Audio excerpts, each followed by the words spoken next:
Hi, everybody. This is Gino Vanelli. You're listening to Rainbow Country with Mark Tara.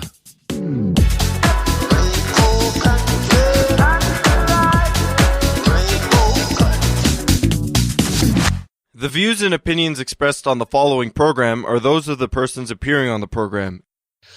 Today on Rainbow Country in Hour 1, Unapologetic, a documentary from filmmaker Ashley O'Shea, looking at the movement for Black lives in Chicago through the eyes of two community activists.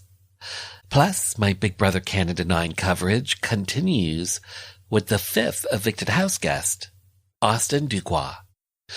And Rainbow Country contributor, long-term HIV survivor and activist Colin Johnson talks about the recent passing of Canadian drag icon Michelle Ross. And in Hour 2, an all QPOC, queer people of color, musical lineup. Stay tuned for Gay Talk Radio right here on Rainbow Country. Hi, this is Emily Saliers from Indigo Girls. Hey everyone, this is Chris Harder, porn star, burlesque performer, and the creator of Porn to Be a Star. You're listening to Rainbow Country with Mark Tara.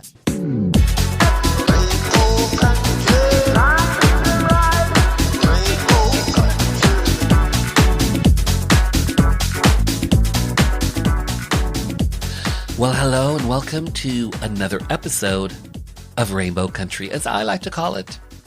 A little gay radio show working to give voice to the LGBT community and beyond. And as always, I am your tour guide through Rainbow Country.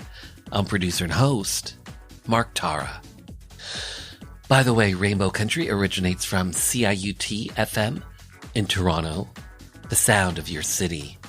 And now proudly in syndication on 9 stations across Canada, including Bombshell Radio, Love Your Indie, a 24/7 streaming outlet.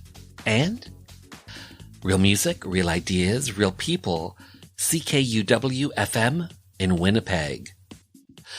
The Juice, CJUC-FM in Whitehorse. The Mighty, CKCU-FM in Ottawa. The Voice of the Haliburton Highlands, Canoe FM, Haliburton, Ontario's Cottage Country. Located in Saskatoon, Saskatchewan, CFCR-FM.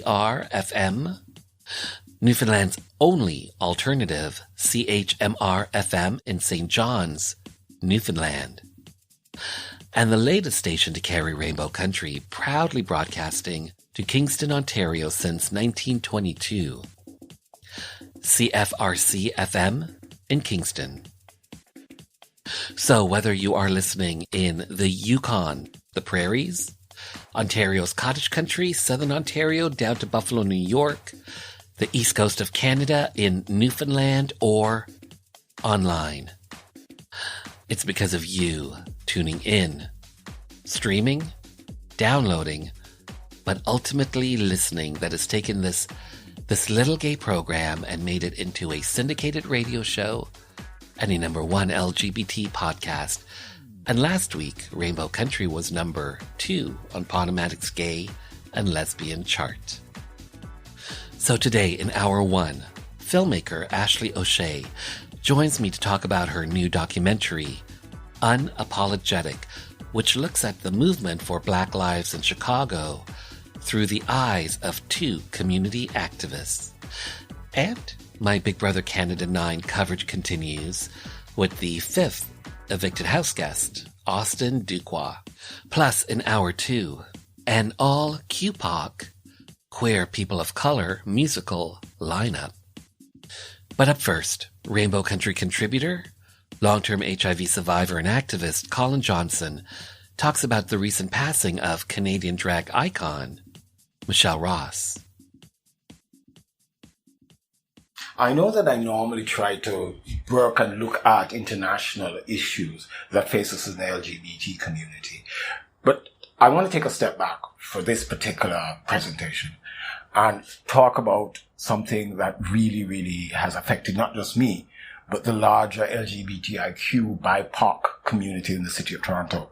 We lost an icon on Saturday by the name of Michelle Ross. Michelle was one of the first drag artists I have ever seen. I remember coming out in 1972 and attending a bar called the Manatee. It was sort of like gay high school. I really wish they had more of those nowadays, because it was where we went and where we learned all manners of things. You know, just being proud of being gay, but we interacted with people of our own ages. But I remember specifically this one particular Saturday in 1974 when there appeared on stage a young drag artist. And I was in awe. Never before had I seen or heard someone so accomplished, so professional. That person was Michelle Ross. And Michelle Ross transformed my whole idea of what a drag artist should be.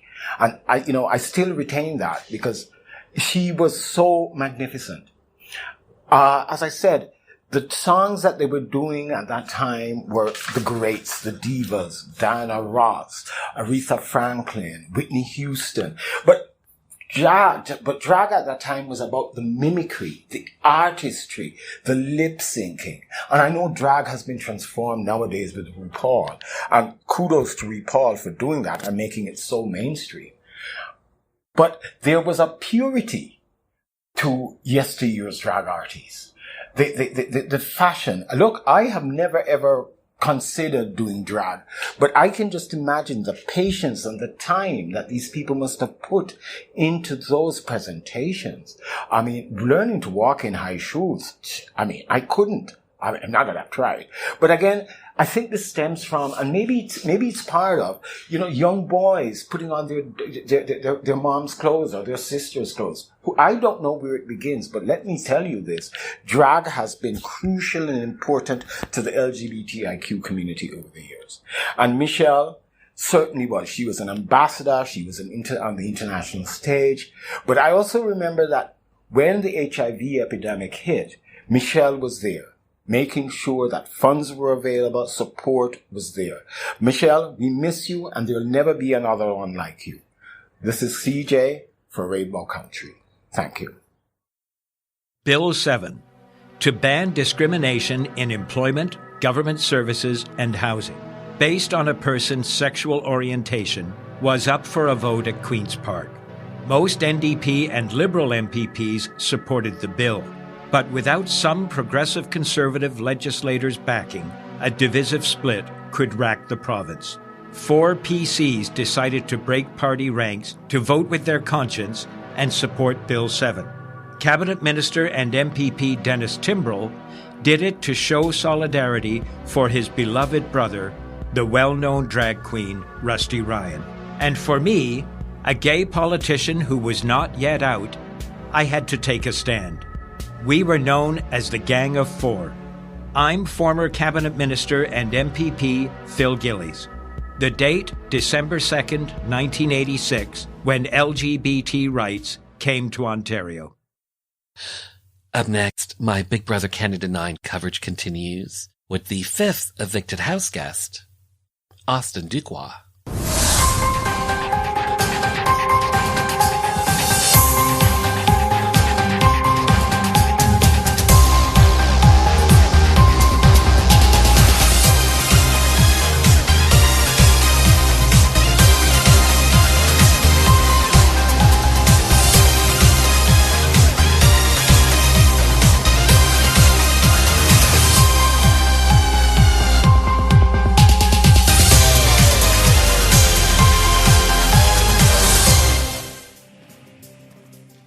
House guests, I have the results. By a vote of 7-0. Austin, I'm sorry you've been evicted from the Big Brother Canada house. Please get your things and say your goodbyes. So who is that? Who is that? Is that Austin, or is that the invisible HOH? This is Austin. Austin. I know. I know, girl. How are you? I am well. I am out, but I am well. So, you got your bags snatched by Big Brother Canada's very first ever Invisible HOH. First of all, how are you feeling? Honestly, I said if I'm going to go out and I'm going to go on this big twist, that I'm okay with it. I mean, clearly I'm a big target in the house. I'm going to take it as a compliment. So I feel okay. Great attitude. I'm interested to know, with the Invisible HOH, how much added paranoia was there in the house because of that twist? Oh my God, it was paranoia central.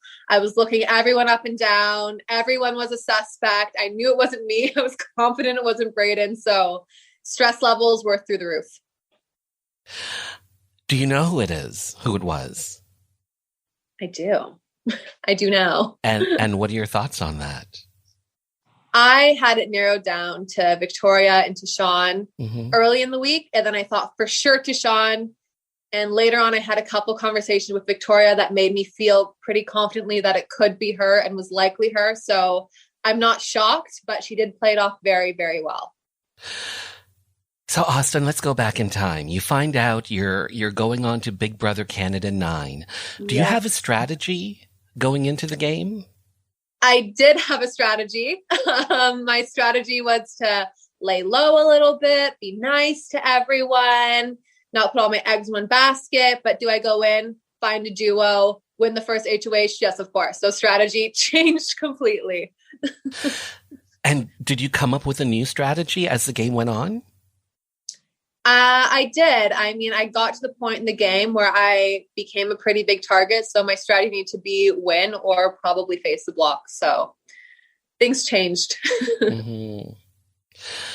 So let's talk about your campaigning. Yes. You made some powerful pitches. I did. But did you leave it to too late in the week? Do you think you should have campaigned more? I mean, I feel like it took us a second to get our bearings, me and Brayden. That's what I mean by us, because we didn't know who to campaign to, who to trust.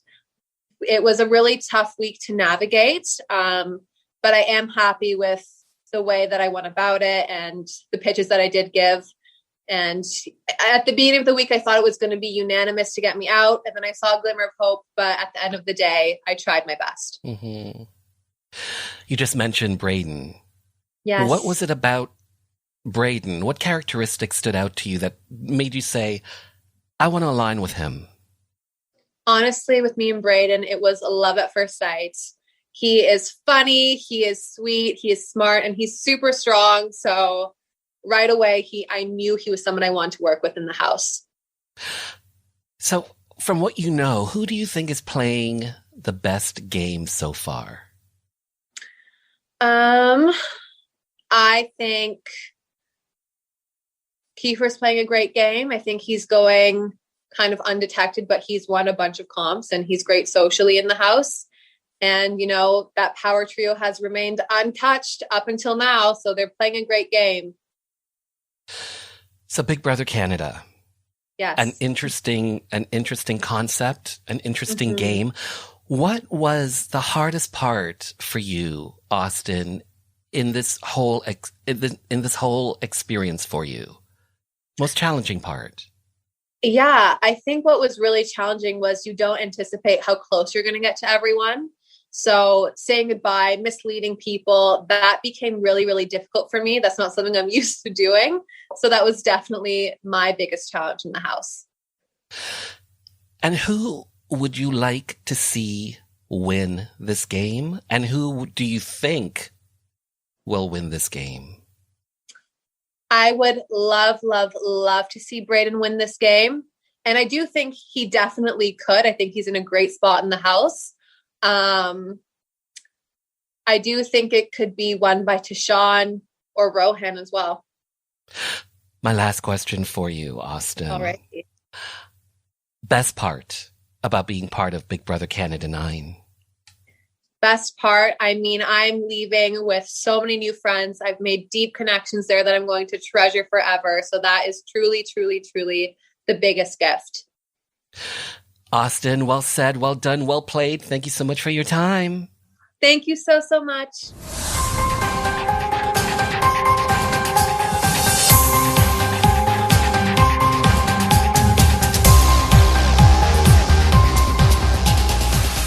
Brother Canada airs on Global TV Mondays, 9 p.m. Eastern and Pacific, Wednesdays, 7 p.m. Eastern and Pacific, Thursdays, 9 p.m. Eastern and Pacific.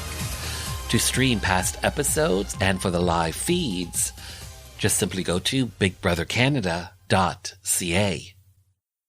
I'll be right back. I'm Brian Bradley, author of Outrageous Misfits, female impersonator Craig Russell and his wife, Lori Russellidi. You are listening to Rainbow Country with Mark Terra.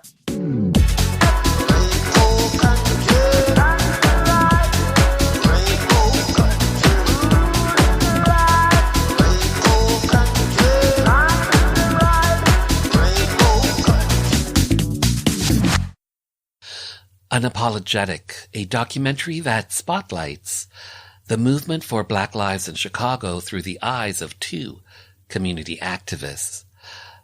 Up next, filmmaker Ashley O'Shea.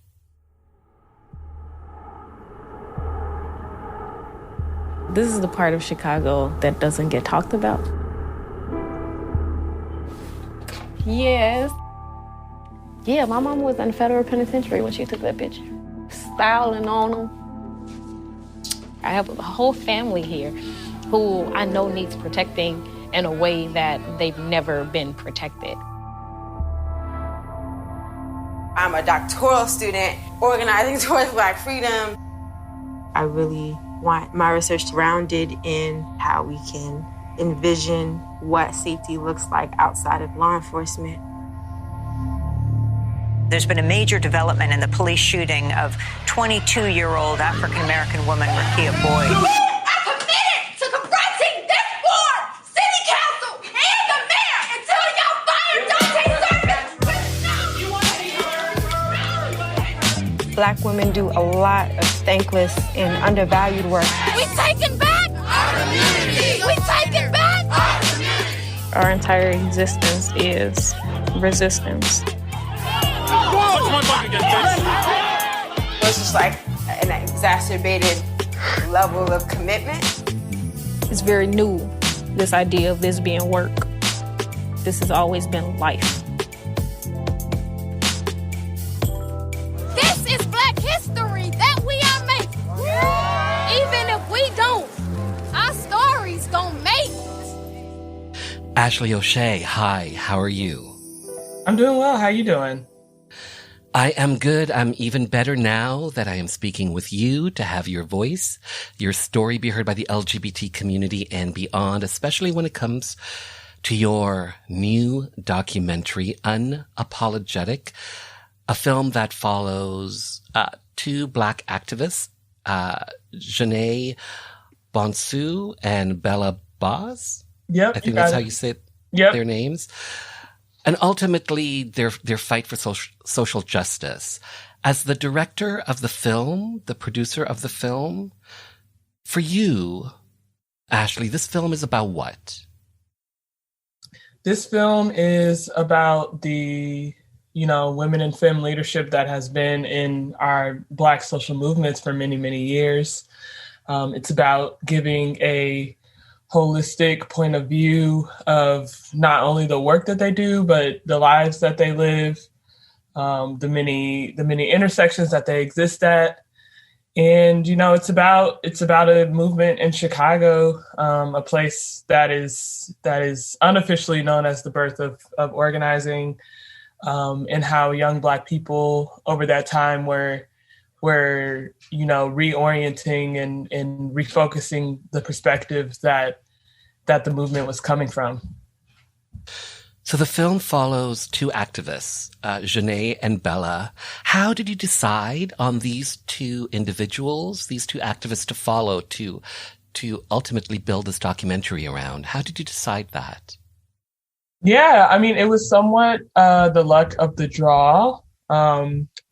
With Janae, she was the first person that I approached about this film idea, and at the time she was the Chicago co-chair of the Black Youth Project 100 chapter, And, you know, as I just began talking to her more and, you know, I found out she was in her first year PhD program and she was 24 years old. And just all these kind of contributing factors that were influencing her leadership. And so, you know, really just because she was the first person to give me access. And as I got to know her more and unfold her story and how she had kind of gotten here from Columbia, South Carolina, I felt that she was an important voice to have at the forefront. And then a few months after I started filming with Janae, I actually filmed Bella for the first time when she was performing at a celebration at the Chicago Police Headquarters. And, you know, it was just so electrifying and energizing. And she just had a way of like translating these big lofty ideas into, you know, to make it make sense for people in marginalized communities. And so, you know, once I found out that she was from the West Side of Chicago and, you know, was really crafting and shaping her voice as an organizer through her performance, you know, I started to develop her storyline and character arc. And then they just kind of started working with each other, like in terms of the film, they just kind of worked really well off each other. So we just leaned into that because that's what people were gravitating to the most. So you didn't necessarily know them beforehand? Oh, no. Yeah, no, I didn't. I was in Chicago prior to that, but I was in like the northern suburbs for school. So I hadn't really, like I had just moved down to Chicago proper and I knew nothing, or I had a limited knowledge of community organizing. Like the most I had really interacted with it was while I was an undergrad. So yeah, everybody in that community was new to me when we started filming. So at some point when you first met Janae, at some point you had to make the decision, hey, I think I can make a film around this, or I'm assuming. What was it? Was there a flashpoint? Was there a moment when you realized that I can make a film around this individual? And then when Bella stepped in about that individual as well? Well, I always planned for it to be a film. But initially I definitely thought it would be a shorter piece that was just focusing on Janae in like that first semester of her PhD work. But yeah, kind of in November of 2015, there was like a week of just like snowball events where like I think Gary McCarthy finally recommended that Dante Servin be fired, but then the tape of Laquan McDonald came out like the next day of the killing of Laquan McDonald. And then the day after that, or a couple days after that, the police superintendent was asked to resign. So sort of that whole week of events and protests and actions where young Black folks really were out in the streets like for a couple weeks straight. I knew that it was a hallmark moment here in the city, and I felt like you wanted to document it. Yeah, and I knew, you know, there was a lot of momentum behind it, so I felt like there were other, you know, leaders within the space that I could pick up on and like kind of see a different perspective on it. And yeah, just if anything to capture the moment for the archives, because I just felt like it was a really important moment in Chicago's political history.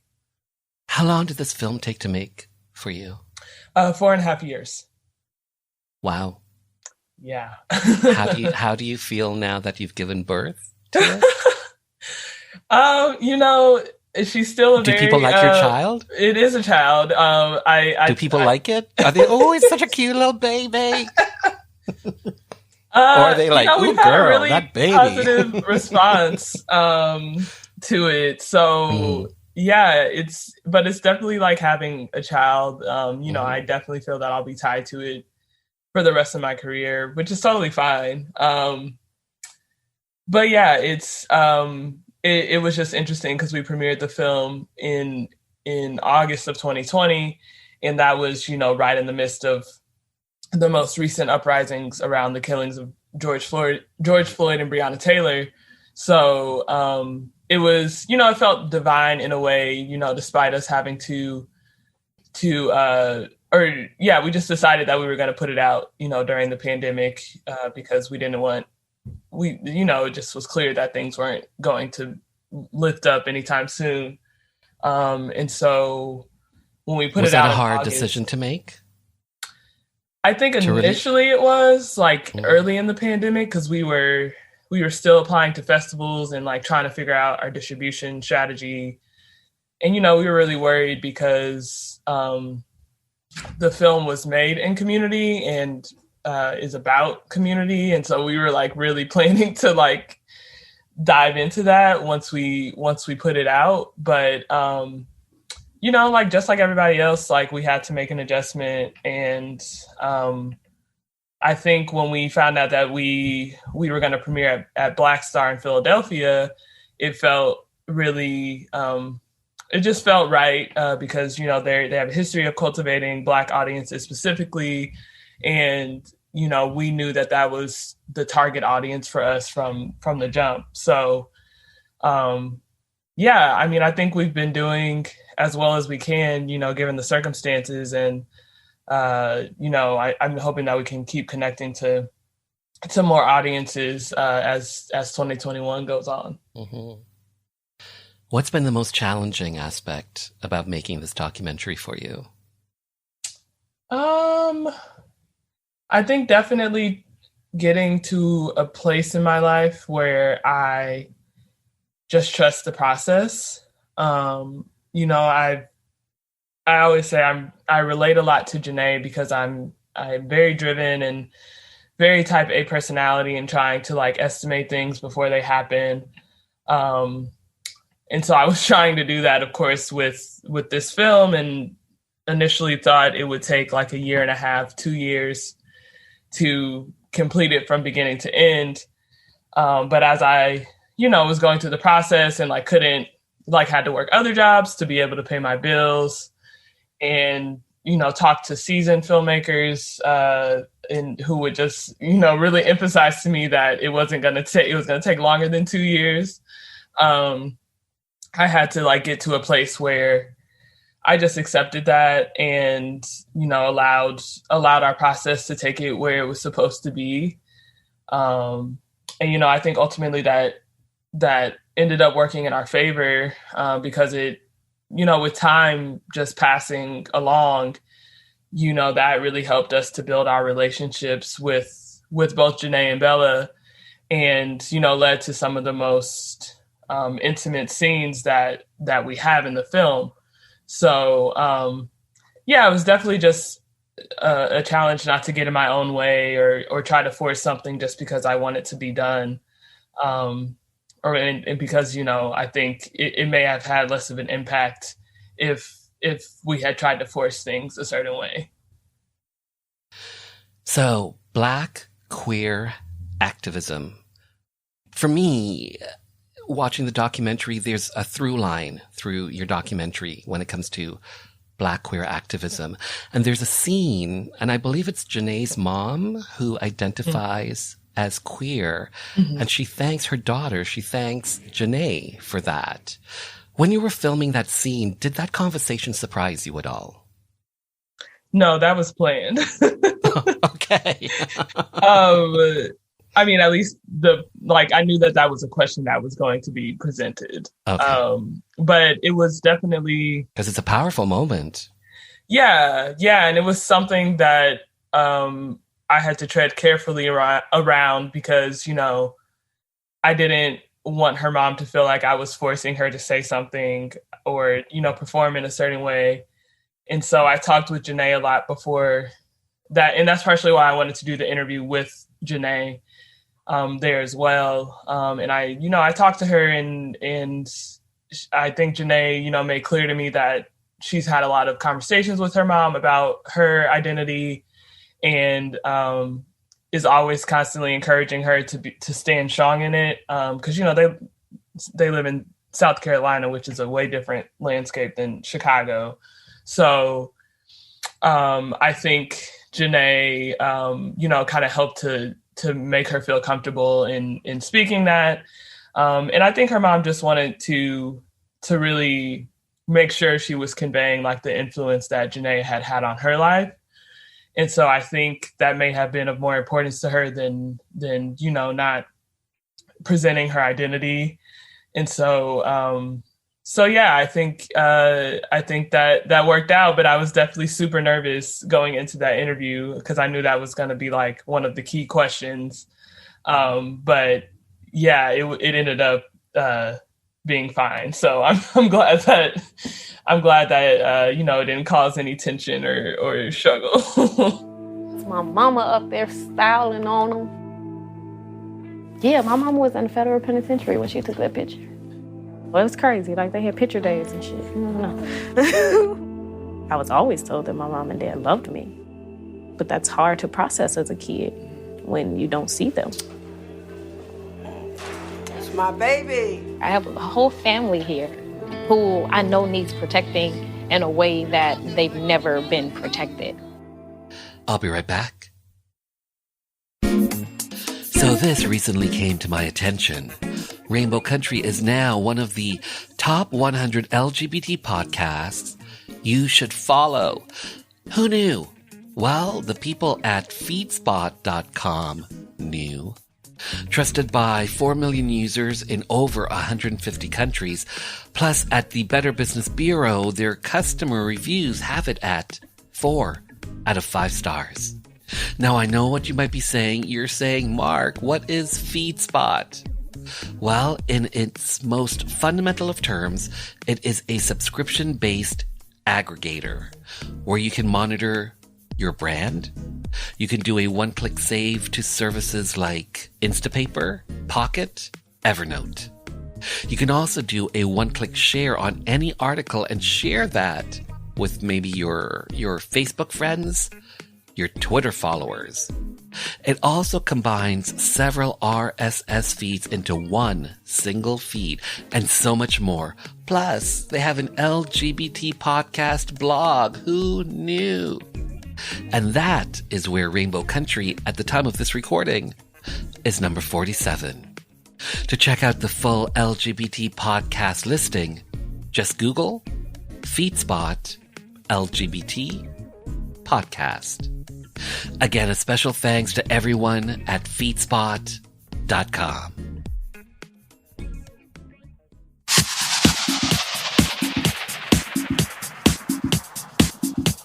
I'm Billy Newton Davis, and we're sitting here on Rainbow Country with the fabulous Mark Tara.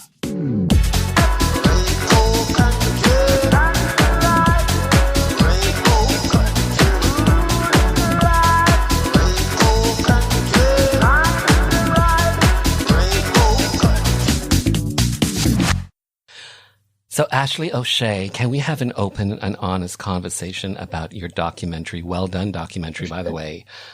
Unapologetic. Can we go here? I don't know where we're going, but let's do it. Okay. So I have a couple questions for you that are, having seen the film, the documentary, and I encourage people to see the film how and when they can, Unapologetic. But for me, these are questions that are important to me, and I need to ask you them. So the opening scene, powerful scene, provocative scene, uncomfortable scene. Why did you decide to open the film with this particular scene?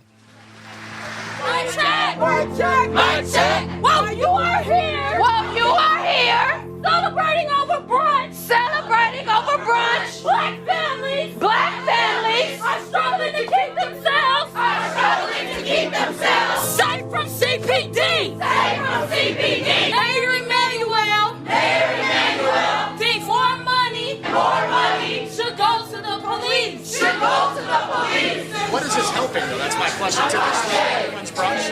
No, we all have TV. We all watch the news. These are some of the names of black women killed by the police.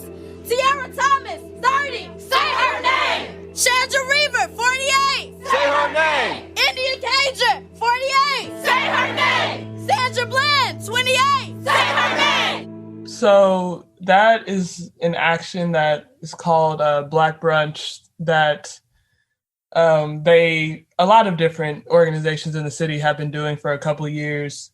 And specifically in Chicago? Yeah, in Chicago. Okay. To really confront kind of this segregation and division that that we have in our city. Like Chicago, in terms of its racial demographics, is very it's very visible in like how the city is laid out, and you know, you can really feel like even crossing certain streets, like how a whole demographic changes. So it was on New Year's Day 2016, and that was a particular season where a Black woman and a young Black boy had been killed by the Chicago Police Department over the holidays. And so, they made the decision that they wanted to enter these brunches on Chicago's North Side, which is predominantly white. And, they went in for like 5 to 10 minutes and did these like mic checks, talking about the deaths of those two people in particular, but also of young Black women and queer folks and trans folks that have been killed by the Chicago Police Department, or by police in general as well. We started with that scene because I think it really pushes the viewer to immediately confront, where they stand on these issues that we're presenting in the film. I think that in that scene, you can be a brunch goer, or you can be a protester, or you can be both, and it kind of gets into this like liberal mindset where we oftentimes see a lot of lip service, or hear a lot of lip service rather, of people wanting to align themselves with the Black Lives Matter movement. But when it comes to being knowledgeable about those issues, or, contributing your time to these causes, like we often see a lack of that, or especially at that time.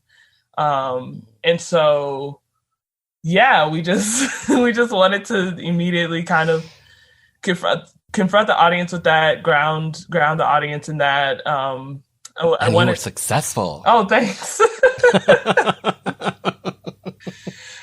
Yeah, it was kind of a risk though, because we didn't want people to think the film was going to be a protest film.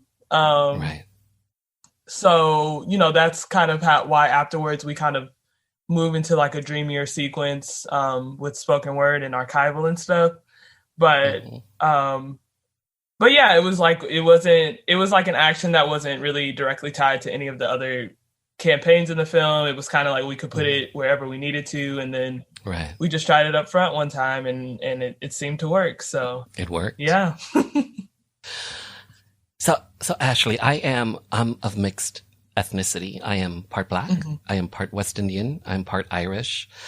And the use of the N-word in the film, nigga, let's go there. Some people don't like the word. Some people are fine with it. Some in the Black community use it as a term of endearment, just like in the LGBT community, like faggot and sissy can be used as a term of endearment. For you as a filmmaker, and having that word be in your documentary, did that give you pause at all? Or were you just like, this is the story and I'm telling it unapologetically? Yeah, no, it didn't give me any pause. I think because it is so representative of young Black culture, not only in Chicago, but I think around the country and the world, it just feels like it would be inauthentic to like not use that language. I personally use the N-word. I'm in community with a lot of folks who use the N-word. And I think a lot of times when there's disagreement with it or confusion about it, we see that a lot intergenerationally, and, kind of about how we have or have not reclaimed a term that was used, to belittle us and demean us historically.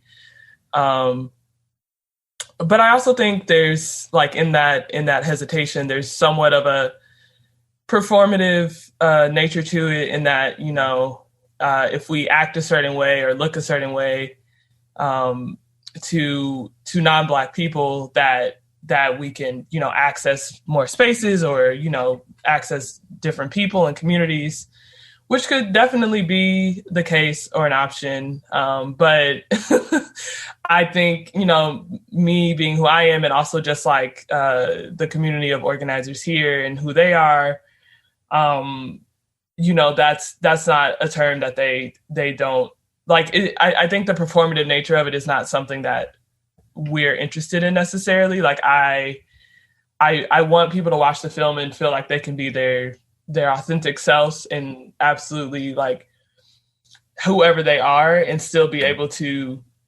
participate in social movements. And so honestly, like a lot of young Black folks on the west and south sides of Chicago, you know, like that's the language that they use. And, you know, I don't want them to watch this film and feel like these are people that are, you know, too good for them, or like, you know, feel like they're It's not whitewashed. language. Sorry?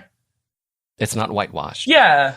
Yeah. And like, also like, I knew that white people will have and will continue to watch the film, but I'm not really interested in, and if they feel okay about it, or like good about it rather, because I think that the film can be a confrontation in a lot of ways.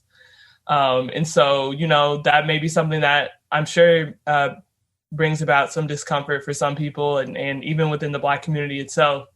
But, you know, it opens up the conversation, and that's really what a lot of this is intended to do. It's not to provide one answer to anything. It's just to open up the dialogue and to get us talking across different, you know, identities, generations, races, etc. Great word, dialogue. For sure, yeah. There's one more scene in the film, Unapologetic, where I believe it's Bella, and she talks about her past when she was in a gang, and she was talking about how she learned how to organize, and I guess ultimately she meant like organizing people, that sort of thing. Being part of a gang and learning that skill set. Again, as a filmmaker and having someone talk about a gang in that way, did that give you any sort of pause or anything? Nope. Okay. That's fair. Yeah, I mean, I think it, you know, it just goes back to the point that I really was here to present their stories in the most holistic way and authentic way possible. And you're not looking to censor that. Right. And I think that gang culture is something that I would argue is probably more taboo than the N-word. In how people talk politically about the Black community, and specifically in Chicago, like how a lot of the intracommunal violence that we see could be or is a result of gang culture. And, you know, I don't think Bella or her family don't acknowledge, you know, like kind of the downside of that, or even people within, you know, that community itself that maybe don't align, like they don't necessarily all align politically in the same way, or, you know, act in the same way. And I think there's just, even for me, I think there was just a misconception of what gangs have been criminalized because of the war on drugs, and a lot of other systems in America that have villainized them, which I think in a certain context, you know, can make sense. But in other ways, you know, as Bella and her mom and that man we're talking about in that scene, you know, these were people that would take care of a community, would do back to school drives, would, you know, get groceries for people, you know, have money that was circulating within the because community. There's that picnic scene, and there's an older Black man that talks about we looked after each other. Right. And now in 2021, it's like people are afraid to go out. Right. And a lot of that is because, you know, because of the war on drugs, they locked up a lot of those leaders or criminalized a lot of, like, you know. And now they don't have leaders. Right. And so, that's when you start to see, more of these acts of violence or, this disassociation within that community itself, because it's like they're looking for that leadership. So, I think it's just kind of looking at the flip side of a lot of how gangs are villainized and young Black people are villainized in a lot of like major cities, to rethink what that means. And in the same way that Bella doesn't look at her parents as criminals because that's her mom and her dad, you have to think about how people are affected by the issue on every side of it, and not just, if we're listening to it through the state or through these political actors, like they're giving their perspective because 9 times out of 10 they have an agenda, and they're going to continue perpetuating that narrative so that they can achieve said agenda. So, Unapologetic is your first film, is it not? How did you get into filmmaking? I've been making films since I was 14 years old, but I guess the official way is I went to film school. Okay. For undergrad at Northwestern. And then, I started interning at this company called Cartemquin Films in Chicago. And that was, they're, a documentary film company. And so I started interning this, they were part of the impetus for me starting the project as well, in the fall of 2015. So, I kind of just fumbled. I mean, I had gone to school for it, but it was obviously a way different thing to do it for real. So, I had to depend on a lot of institutional support and other filmmakers to get me through it. But, we're here. and part of this film was funded through crowdsourcing. Yeah. Our first little bit of funding in was through a crowdfunding campaign, a little $8,000 campaign, because I didn't know how much money it took to make a feature, but it was great though. I think, a lot of other funders, they look to see what work you have done to like raise money before they back it. And so I was like, if we're not going to get this institutional money, we can just, put out a teaser, go out to the community and, show that we have an audience and an interest without having, any of that major backing yet. So. Well, you've worked on campaigns, on projects like Lifetime, Ford Motor Company, Boost Mobile. So here's a question. When you're creating a project for a client and when you're creating a project for yourself or Ashley O'Shea, do you attack the projects the same way, or do you approach them differently? Talk to me about that. Working for a client and working for yourself. Yeah.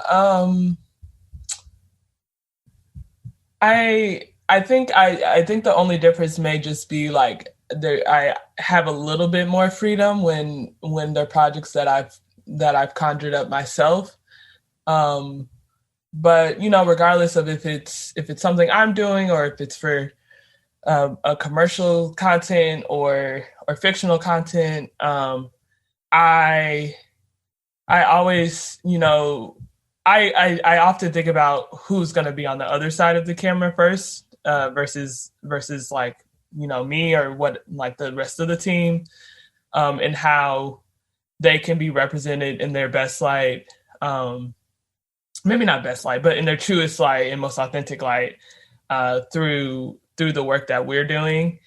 So, even some of those commercial clients that you listed, I'm working oftentimes still with not non-actors. Like I'm working with a lot of times in a documentary sense, for those clients.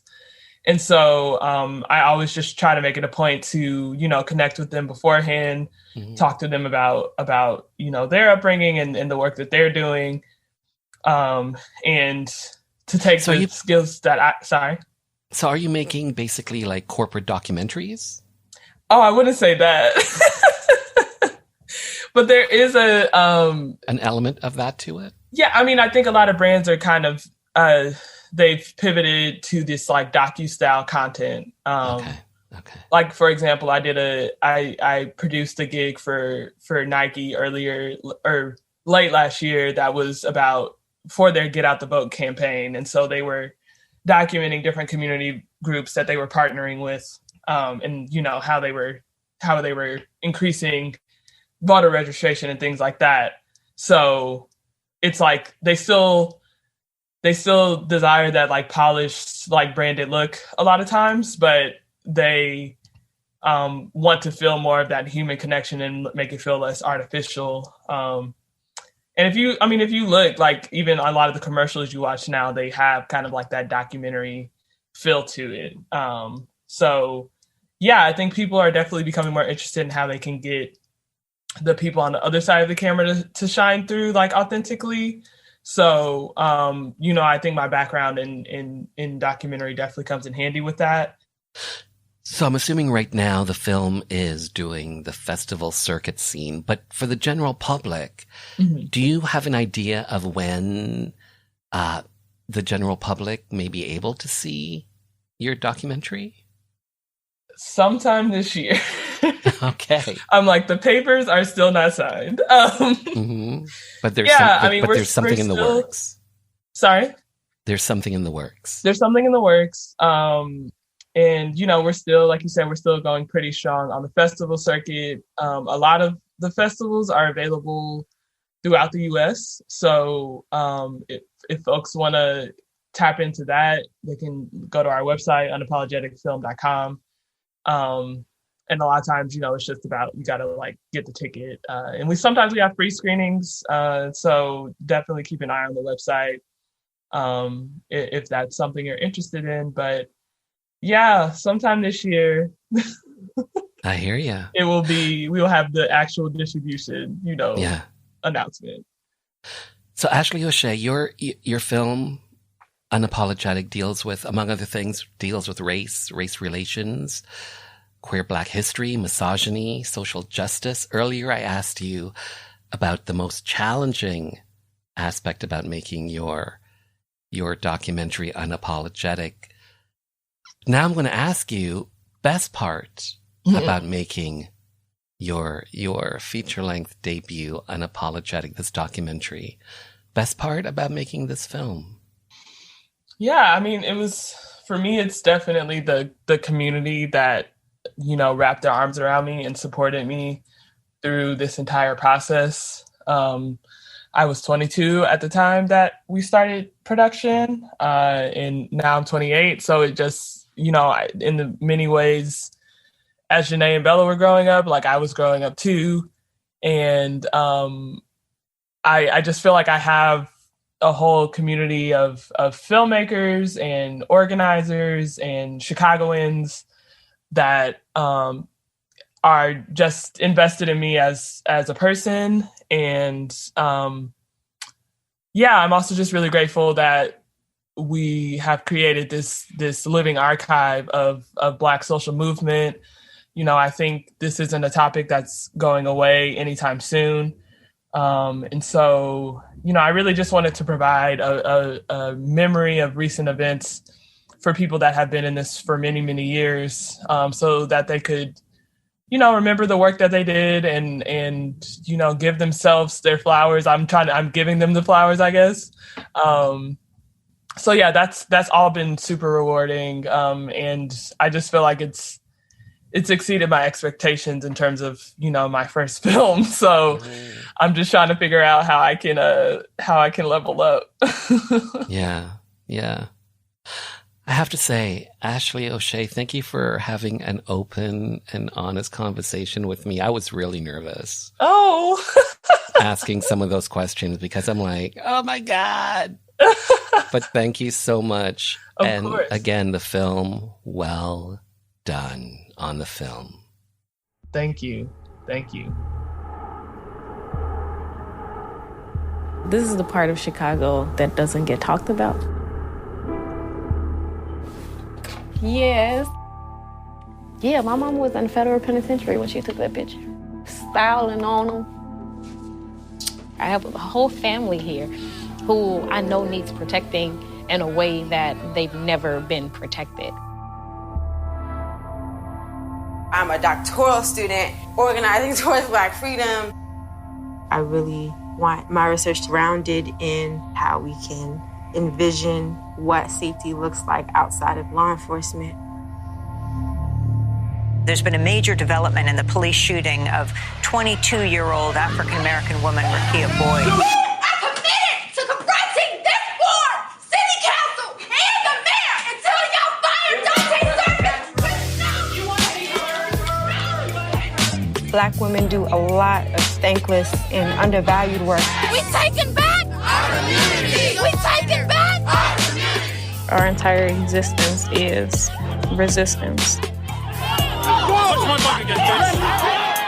It's just like an exacerbated level of commitment. It's very new, this idea of this being work. This has always been life. This is Black history that we are making.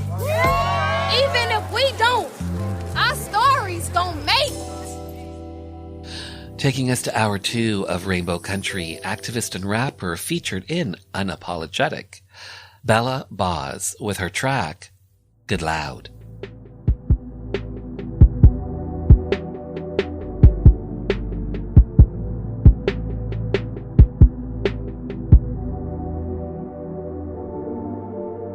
Hot like 100 degrees. I don't really need no degree. Wanna make my grandma happy. Get that white folk money. Made all take off with a pad and a pen. Land in another land, out the motherland on a mothership with some aliens talking dividends. When it's all about the Benjamins, everybody understand. That's Bella in the Wonderland, wondering what I gotta say to the fans to get them in a stance. Tweaking like Chance and Vic, that's the deal shit. Bump it out the trunk, make the car sick. Call it anthropomorphic. No, I hate a whole talk shit. Ho, get the fuck up out my garden. Hood goddess, keep the grass cut to see the serpent. One step at a time, so I'm feeling like pivot. 2 blunts at a time, so I'm feeling so lifted. Shit, I'm in my prime, so I'm feeling like living. Fuck it, it's my time, so I'm feeling like kill it. I just wanna make my hood proud. Lift it up like good loud. Moving on up like George now. Washington's will just throw 'em now. I just wanna make my hood proud. Lift it up like good loud. Moving on up like George now. Washington's will just throw 'em now. Tell Fanny I'ma get it. Grandchild be the villain. I'm about to kill it. The world be the witness and testify like old girl be the business. Enterprise. Niggas wanna run a couple bars from me. Nicki fans got love for me. I ain't pulling your string, what eat Barbies at my shows like Toy Story. And the buzz got me feeling like Mercury. Light years away. Shit, I'm feeling like I grew a couple years today. Milestone, but I'm still like an inch away. Capstone, but I still gotta wait till May. Then I'm gone, but I still got a debt to pay. So I'm collecting y'all rap niggas dues today. Cause that shit was due like yesterday. Watch me turn a Fifi into a soiree. One step at a time, so I'm feeling like pivot. 2 blunts at a time, so I'm feeling so lifted. Shit, I'm in my prime, so I'm feeling like living. Fuck it, it's my time, so I'm feeling like kill it. I just wanna make my hood proud. Lift it up like good loud. Moving on up like George now. Washington's will just throw 'em now. I just wanna make my hood proud. Lift it up like good loud. Moving on up like George now. Washington's will just throw 'em now. Before them I go hard, them my gods. They be like God, Bella got boss. I be like God. Hi, my name is Joanne Vanicola, and I'm an actor and a writer, and I was first on Rainbow Country with Mark Tara on discussing the massacre at Pulse Club in Orlando. I realized how important it was for our community to have a radio station, specifically for our issues, to talk about people in the LGBTQ community and to provide an outlet for our stories, to discuss our politics, culture, and give voice to the issues that matter to us. And of course our artists and the things that we do globally and talk about culture. And without people like Mark Tara providing a space for this with a radio show like this, then we wouldn't have that voice. So support, tune in. Thank you.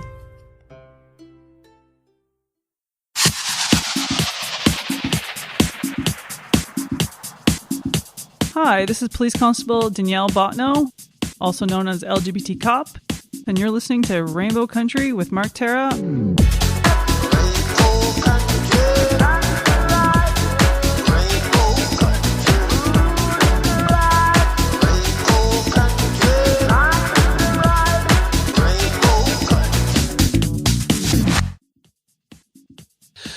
This is Rainbow Country, where I feature music from LGBT artists, independent artists, voices that you've come to know and love in classic disco, classic 80s, classic house. So if you stay with me, if you stick with me, I hope you think I'm bringing you music worth hearing on this particular episode. An all QPOC, queer people of color, musical lineup, starting us off with a 3-song disco set.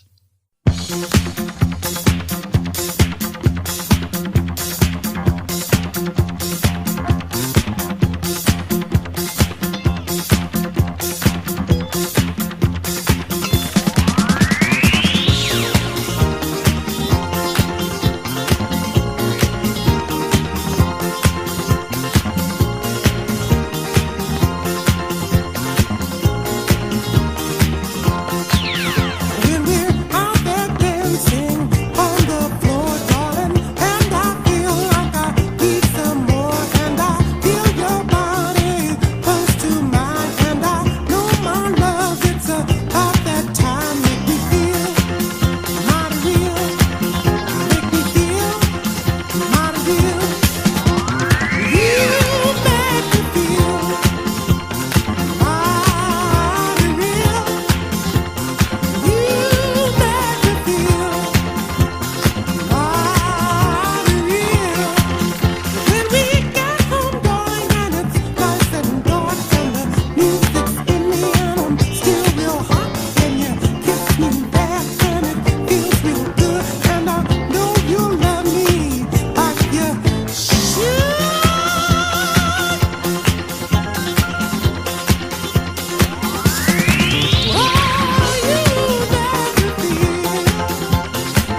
We just heard Dance.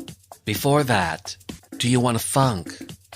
And starting off that 3-song disco set, You Make Me Feel. Those 3 tracks from the one and only Sylvester. Up next, a 3-song jazz set.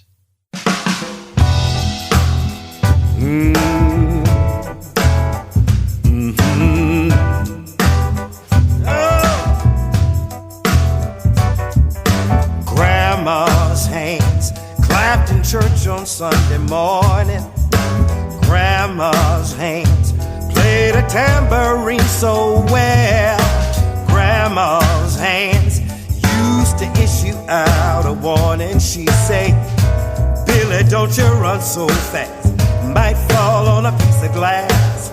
Might be snakes there in that grass. Grandma's hands.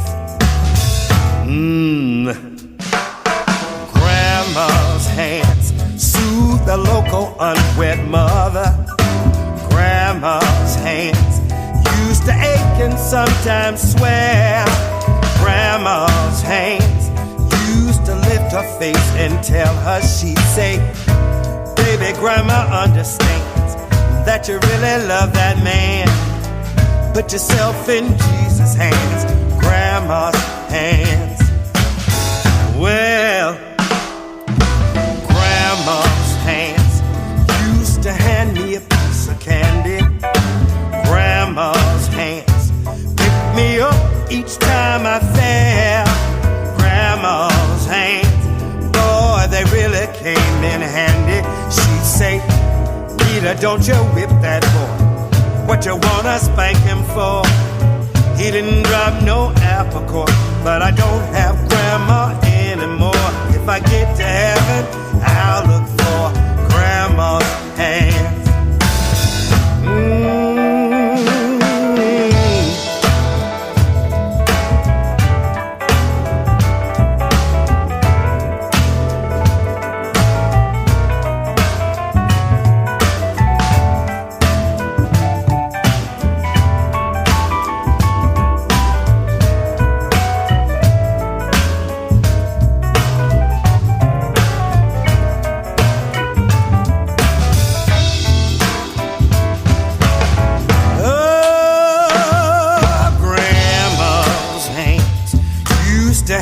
A piece of candy. Grandma's hands picked me up each time I fell. Grandma's hands, boy, they really came in handy. She'd say, Rita, don't you whip that boy. What you wanna spank him for? He didn't drive no apple core, but I don't have Grandma anymore. If I get to heaven, I'll look for Grandma's hands.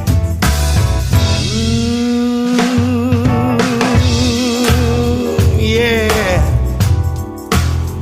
Oh yeah.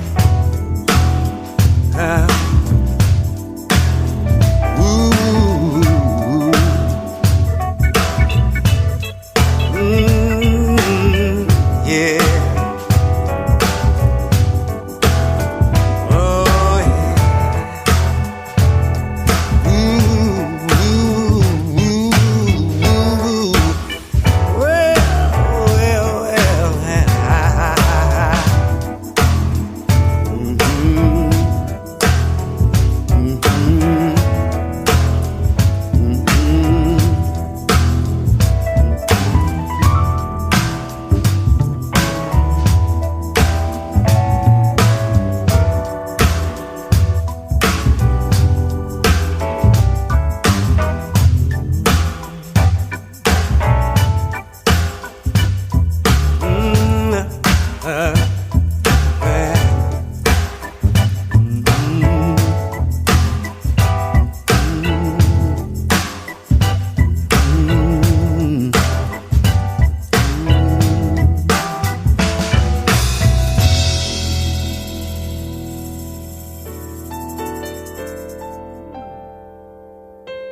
Time and again I've longed for adventure, something to make my heart beat the faster.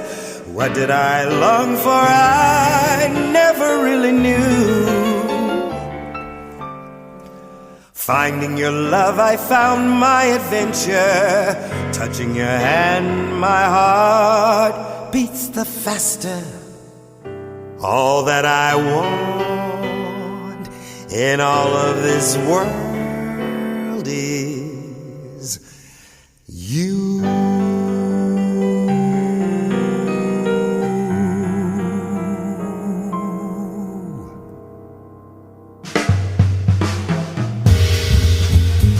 You are the promised kiss at springtime that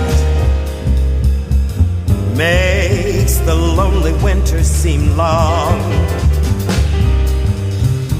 You are the breathless hush of evening that trembles on the brink of a lovely song. You are the angel glow that lights a star. Dearest thing I know is what you are. Someday my happy arms will hold you, and someday I know that moment divine. When all the things you are mine, are mine.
Kiss at springtime that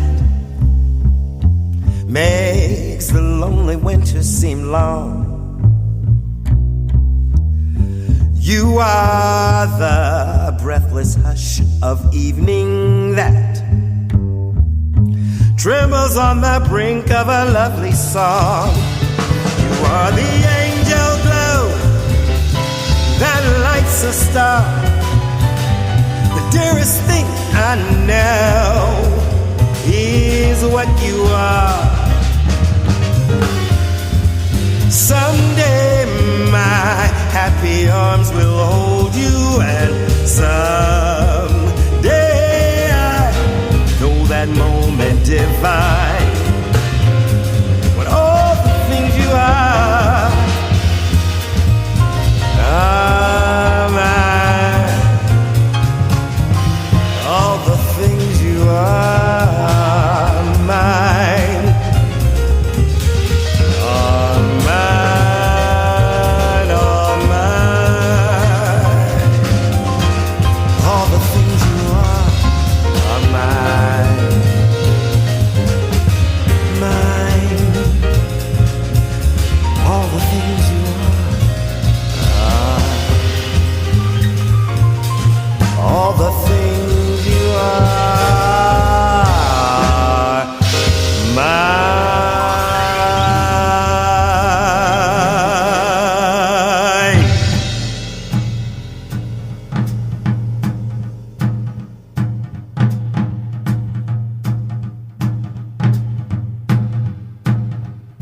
like the beat, beat, beat of the tom-tom when the jungle shadows fall.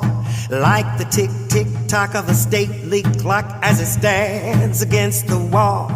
Like the drip, drip, drip of the raindrops when the summer shower is through. So a voice within me keeps repeating, you, you, you, night and day. You are the one, only you beneath the moon and under the sun, whether near to me or far. It doesn't matter where you are, I think of you night and day, day and night. Why is it so that this longing for you follows wherever I go, in the roaring traffic's boom, in the silence of my lonely room? I think of you night and day, night and day, under the hide of me.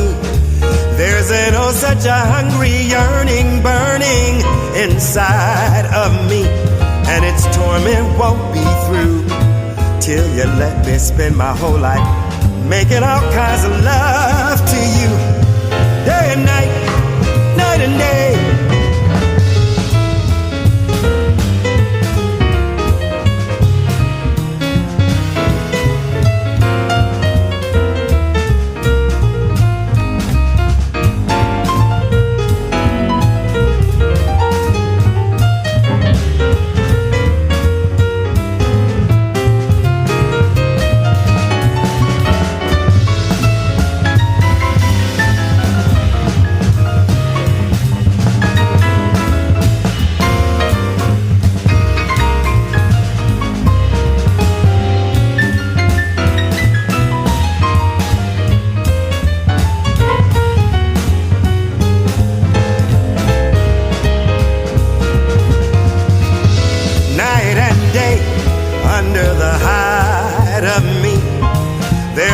Such a hungry yearning burning inside of me, and its torment won't be through till you let me spend my whole life making all kinds of love to you, day and night, night and day, day and night,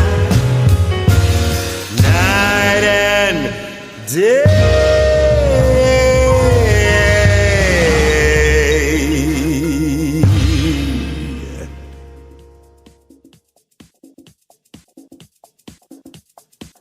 We just heard Night and Day. Before that, All the Things You Are. And starting off that 3-song jazz set, Grandma's Hands. Those 3 tracks from 4-time Juno Award-winning artist Billy Newton Davis off of his 2021 jazz EP, Have We Met? For all things Davis, check out his website, BillyNewtonDavisMusic.com. Up next, a 3-song pop set. It's hard, I know, 'cause you want commitment and I refuse to show.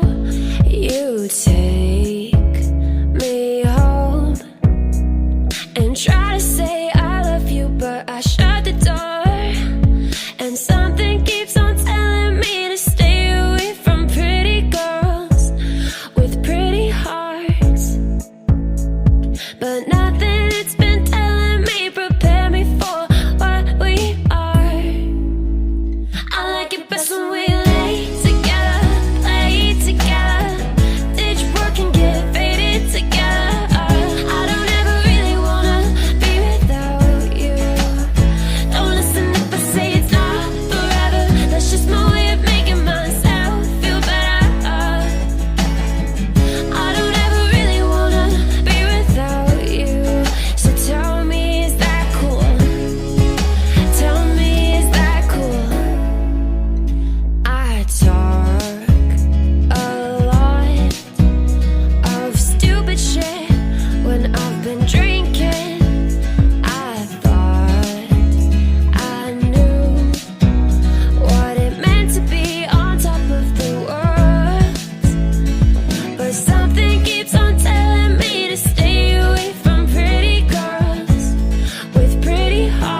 are breaking. Start a fight, run for miles. Take me out tonight. The cold of your skin, we're only breathing. Take me out tonight.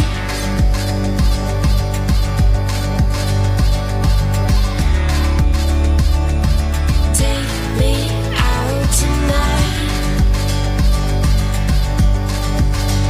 I'll make you smile. Take me out tonight. I don't wanna turn this car around. You say your words blowing in the wind, and I can't do what you say. I'm trying to control myself, and I say, take me out tonight.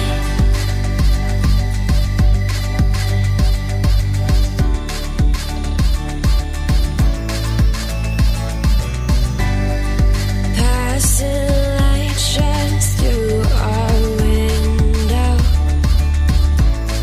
Shots like a gun of light. I'm not looking for a hero. Shots like a gun of light. Electrify your hand in mine. Take me out tonight. I make you smile. I didn't try. Take me out tonight.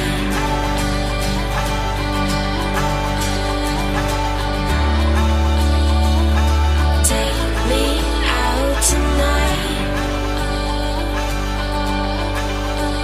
I make you smile. Take me out tonight. I don't wanna turn this car around. You say your words blowing in the wind, and I can't do what you say. I'm trying to control myself, and I say, take me out tonight. Tonight, I make you smile. Take me out tonight. I don't wanna turn this car around. You say your words blowing in the wind, and I can't do what you say. I'm trying to control myself, and I say, take me out tonight. I make you smile. Take me out tonight. I make you smile. Take me out tonight.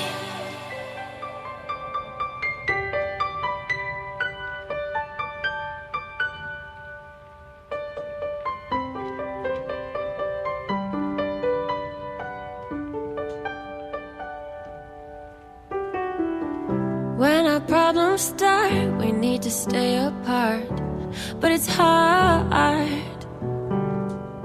I got a thing for you and everything you do, and it's hard.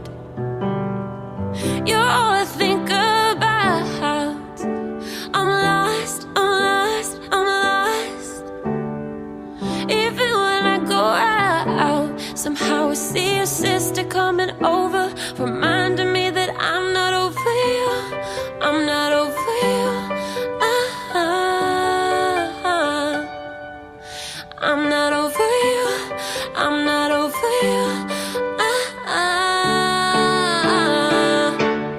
You know how it is. If you're not watching, I don't care. You know how it is. If you're not stopping, I don't wanna be there. Somewhere in the past you hold me. Damn, I miss the days when you adored me.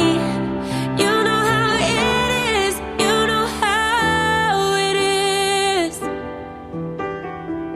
I need to shut my mouth and stop talking about you. I'm too confused to be wrapped in your energy, but I do wish we could still hang out. I do. I miss your hands on me, and how you used to tell me that you love me every time that you were coming over here. Now you're never here. Now you're never here. Now you're never here. You know how it is. If you're not watching, I don't care. You know how it is. If you're not stopping, I don't wanna be there. Somewhere in the past you hold me. Damn, I miss the days when you adored me. You know how it is. You know how it is. It's like every time that you come over, it's like I don't even know ya. You get mad, scream and shout, then tell me you can't live without me. No, I feel trapped and so confused why I can't stop thinking about you. But it takes time to get over abuse. And you know how it is. If you're not watching, I don't care. You know how it is. If you're not stopping, I don't wanna be there. Somewhere in the past you hold me. Damn, I miss the days when you adored me. You know how it is. You know how it is.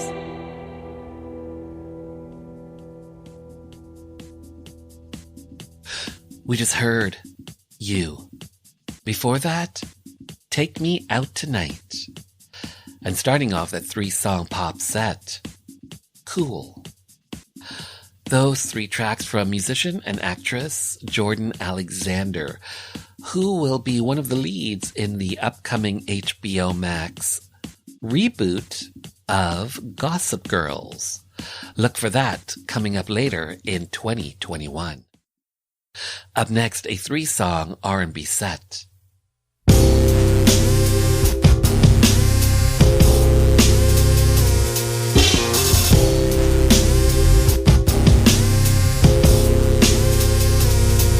When the golden child does something you can't approve.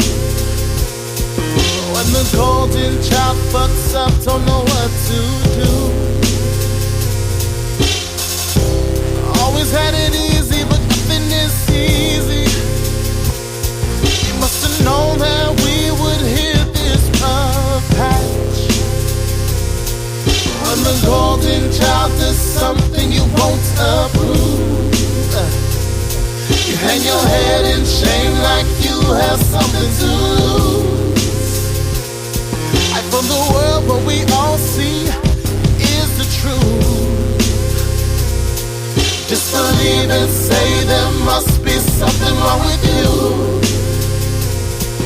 When the golden child, when the golden child, when the golden child goes wild.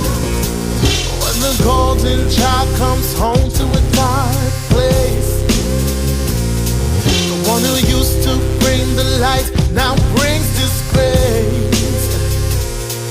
When the golden child is at a loss for words, you scream and yell like that'll help you to be heard.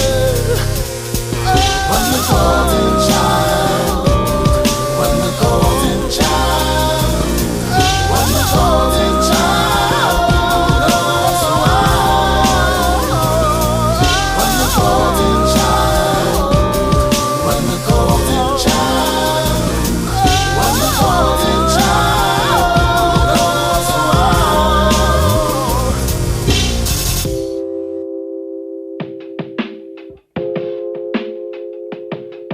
When the golden child decides to live his truth, you question it in everything he ever do. When the golden child tells you what you always feared, ears get covered, eyes water, race sets in blackout speaking. When the golden child has nothing left to give, he sits so weak in the corner hoping for something to give. When the golden child realizes this is the end, he picks himself up 4 cheers ahead and finds a love within. Yeah. When the golden child, when the golden child, when the golden child goes wild, when the golden child stops giving a shit, he will find self-love and all it brings with it. When the golden child embarks on the world, he will see that he is accepted just being him. Oh, when the golden child, when the golden child, when the golden child goes wild, when the golden child, when the golden child, when the golden child goes wild.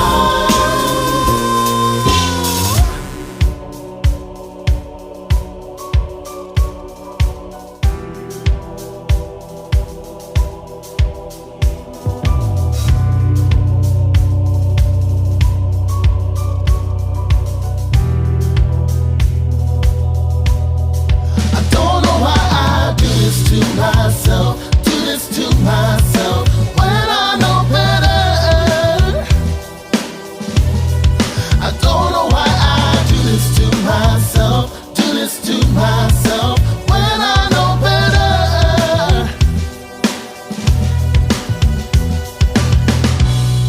I still lay down in your bed expecting something different.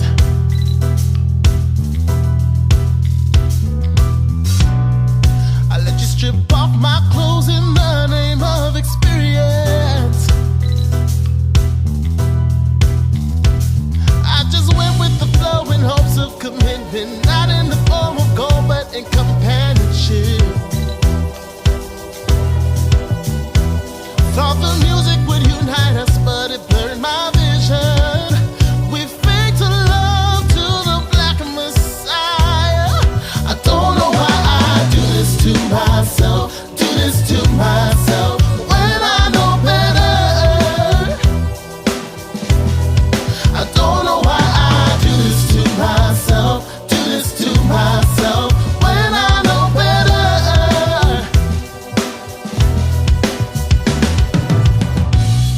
In the name of honesty, you say I'm not something you require.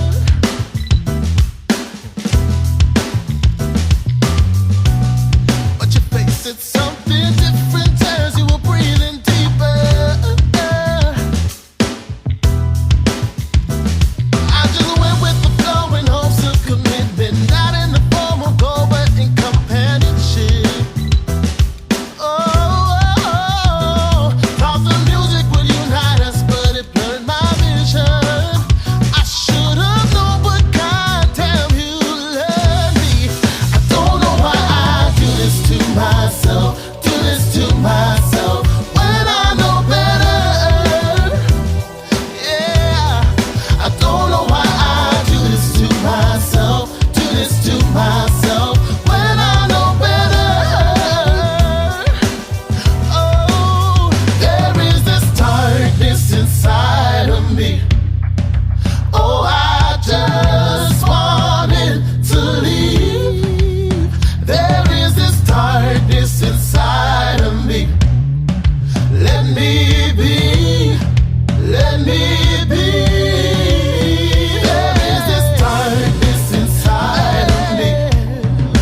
Oh, I just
don't know where I should go now.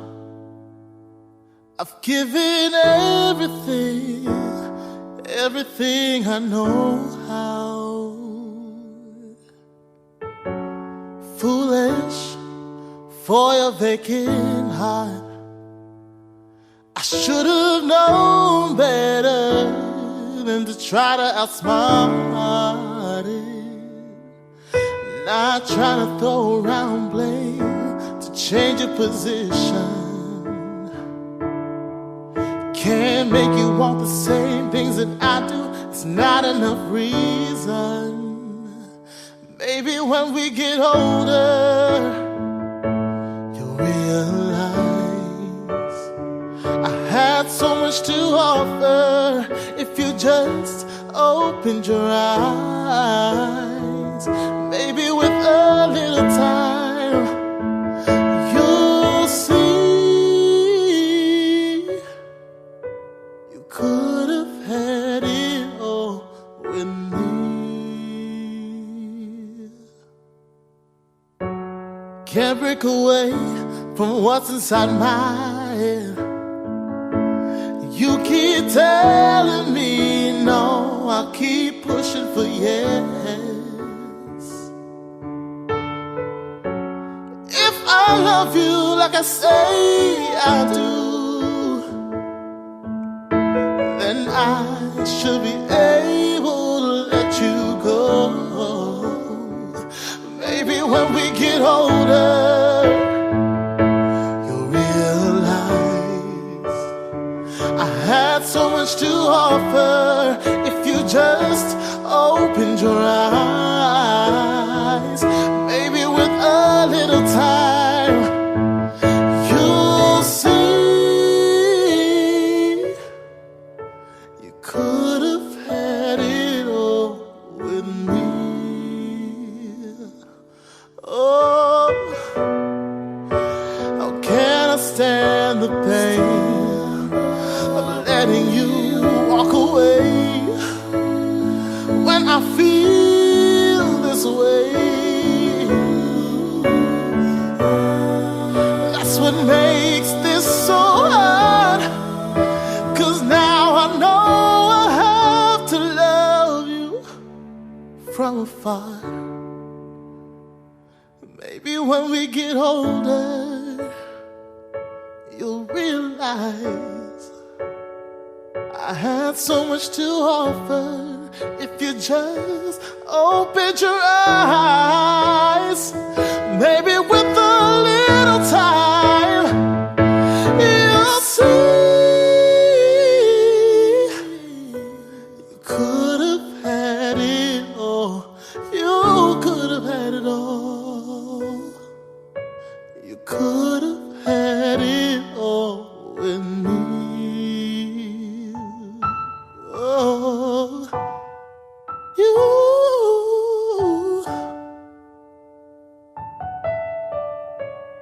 could have had it all with me.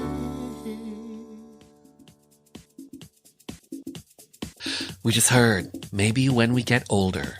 Before that, No Better.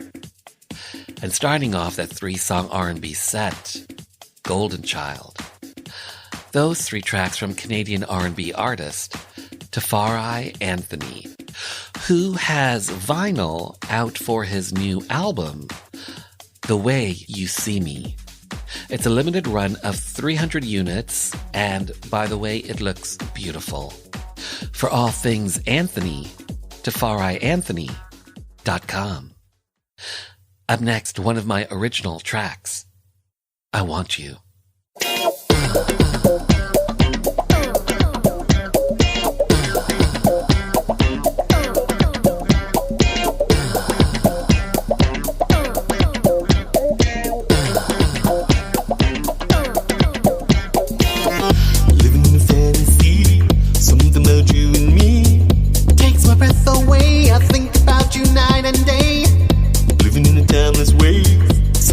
Precious face traps me to my knees. You've got me there.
original tracks, I Want You. Don't forget to keep up to date with all things country, Rainbow Country. Follow me on socials at Mark Tara Music.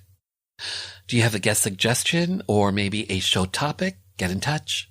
Send me an email. rainbowcountry@ciut.fm. The podcast for Rainbow Country is available on all major platforms, and everything is hooked up at marktara.com. Finally, I want to take this time to thank you for taking your time to be with me. Remember, stay well, stay strong, stay safe.